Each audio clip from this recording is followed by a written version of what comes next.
یہ امت پھر ذلیل و رسوا ہو جائے گی۔ آج بدقسمتی سے اس امت کی ذلت و رسوائی کی کئی وجوہات میں سے ایک وجہ یہی ہے، اس امت نے اللہ کی عطا کردہ اس ذمہ داری کو چھوڑ دیا، اللہ کے سجائے ہوئے اس تاج کو اپنے پاؤں سے رون دیا۔ اللہ نے اس امت کو امت خیر بنایا، اس امت کو امت وسط بنایا، تاکہ یہ امت اللہ کے بندوں میں رہ کر اللہ کے بندوں کو اللہ کے دین کی طرف بلائے، اور جہاں اللہ کے دین کی خلاف ورزی پائیں وہاں پر یہ امت اللہ کی نمائندہ بن کر اس برائی کے خلاف جہاد کرے۔ مجھے آج ہی معلوم ہوا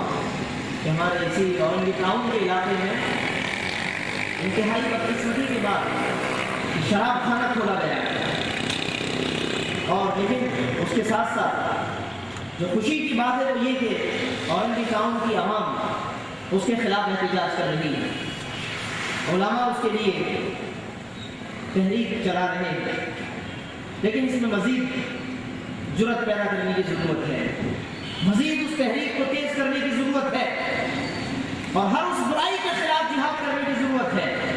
کہ جو برائیاں اس معاشرے کو گنبد خضرا کی مکین آقا دو جہاں صلی اللہ تعالیٰ علیہ وسلم سے دور کر رہی ہے، ہر اس برائی کے خلاف کلمہ حق بلند کرنے کی ضرورت ہے، ہر اس برائی کے خلاف کہ جس کے خلاف ہمارے بزرگوں نے کلمہ حق بلند کیا۔ آج ہم جس بزرگ کے لیے یہاں جمع ہوئے ہیں،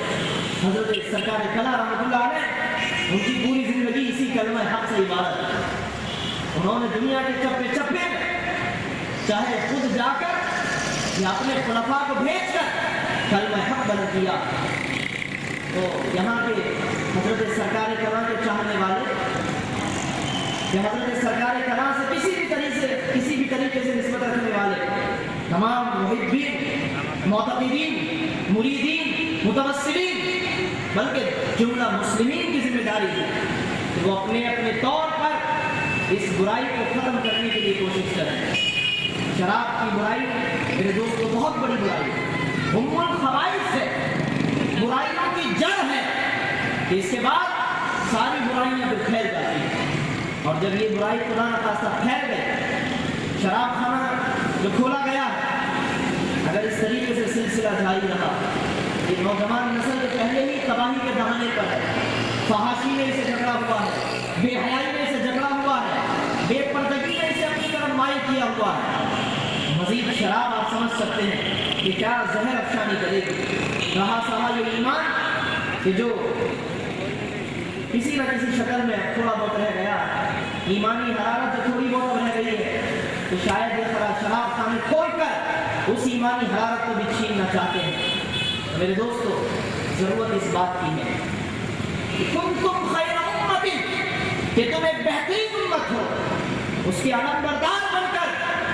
اس تاج عزت و کرامت کو اپنے سر پہ سجا کر ہم اس برائی کے خلاف ڈٹ جائیں۔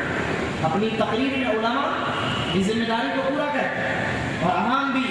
اپنے وقت کی قربانی دے کر اور اپنی جان و مال کی قربانی دے کر اس برائی کے خلاف جد و جہد کریں۔ انشاءاللہ رسول اللہ صلی اللہ علیہ وسلم ایسے مجاہدین کی شفاعت فرمائیں گے۔ رسول اللہ صلی اللہ علیہ وسلم نے ایسے ہی مجاہدین سے شفاعت کا وعدہ فرمایا۔ تو امام راضی فرماتے ہیں کہ اگر اللہ تبارک و تعالیٰ بعض لوگوں کی برکت سے لوگوں کی برائیوں کو دور نہ کرتا تو زمین میں فساد برپا ہو جائے۔ تو فرماتے ہیں کہ بعض لوگوں کی جو برکت ہے اس سے مراد علماء ہیں، ائمہ دین ہیں، اور جن کی برائیاں ہیں اس سے مراد عوام ہیں۔ تو اللہ تعالیٰ مہربانی فرماتا ہے، علماء امت اس امت کو عطا فرماتا ہے،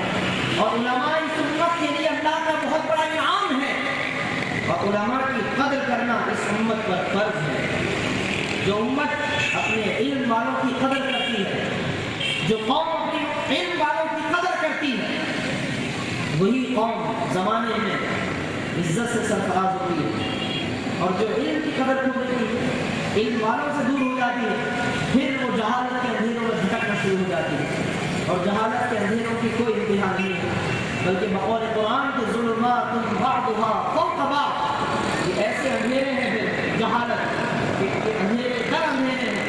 جن کا کوئی اختتام نہیں ہے۔